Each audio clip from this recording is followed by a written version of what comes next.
panahon na para tanggalin na natin ang systems laws na pinapasa sa consumer.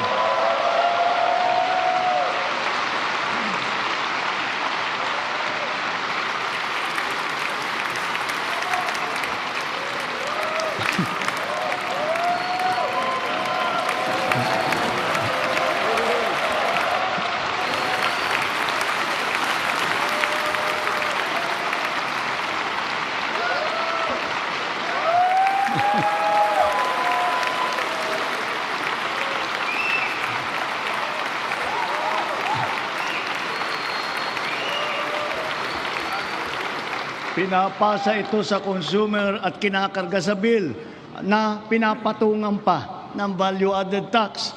Hindi naman kasalanan ng consumer kung bakit nagkaroon ng systems loss.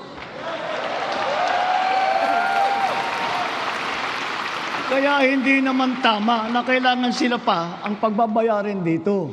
Therefore, we, the people, we demand for the immediate amendment of the EPIRA.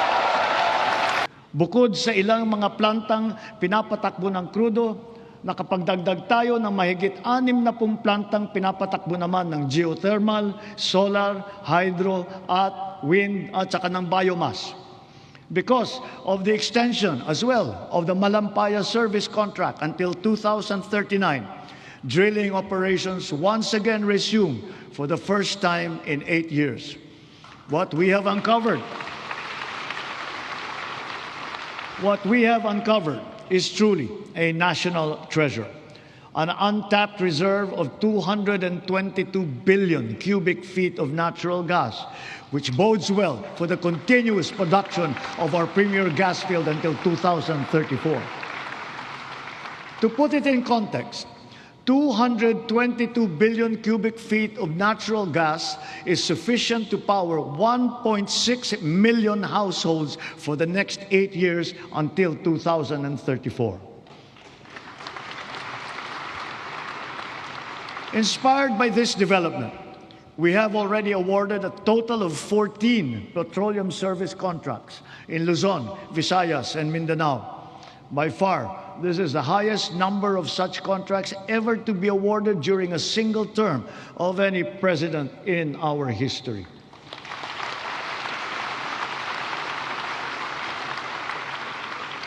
Four of the contracts that we have so far awarded are for the production of hydrogen. Hydrogen gas will serve as a backup fuel for our power plants, especially useful for our off-grid areas. It is also touted as the world's clean fuel of the future. Two of the newly awarded petroleum service contracts are co-managed with the BARM government. This is the first time in our political history.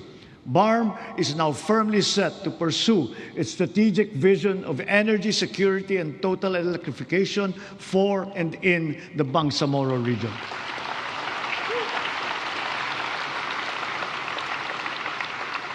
Sa kabila ng mga nailatag para sa ating seguridad sa enerhiya, panatag ang aking loob na kaya nating umangat pa.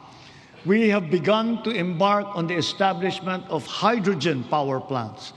Multiple projects are now in their pre-developmental stage in Marinduque, in Masbate, Zamboanga, Sibugay, Basilan, and other potential areas. Pushing the envelope further, perhaps it is time for us to revisit nuclear energy production.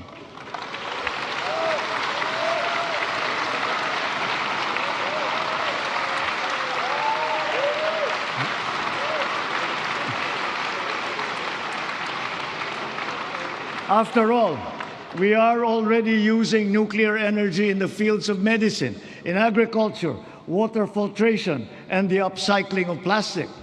We are confident in its capacity to reinforce our energy security and to bring down the cost of electricity in our country. Titiyakin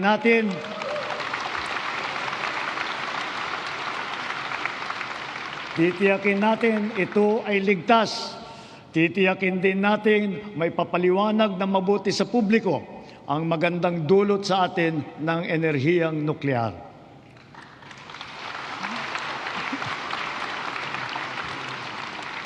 Mga kababayan, Sa lahat ng mga ginagawa natin sa sektor ng enerhiya, maninaw din sa pamahalaan ang hinaing ng taong bayan na pababain ang presyo ng kuryente sa bansa.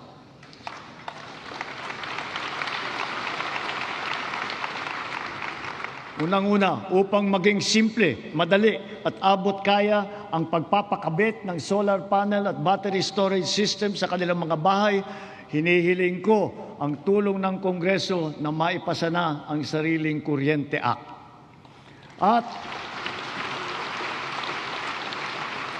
At kung pagbawas ng presyo ang usapan, sa aking palagay, panahon na para tanggalin na natin ang systems laws na pinapasa sa consumer.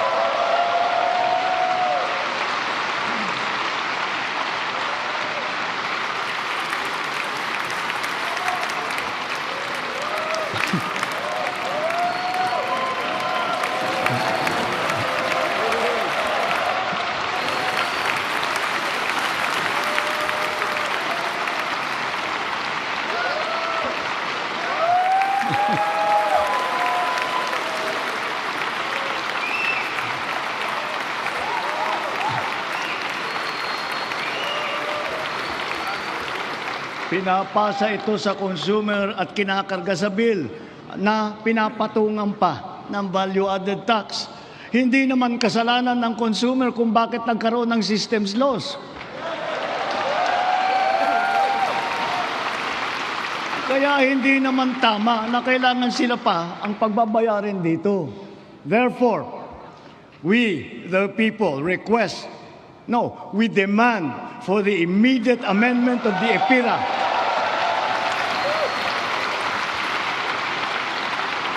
and to prohibit charging systems laws against consumers, including the value-added tax thereon.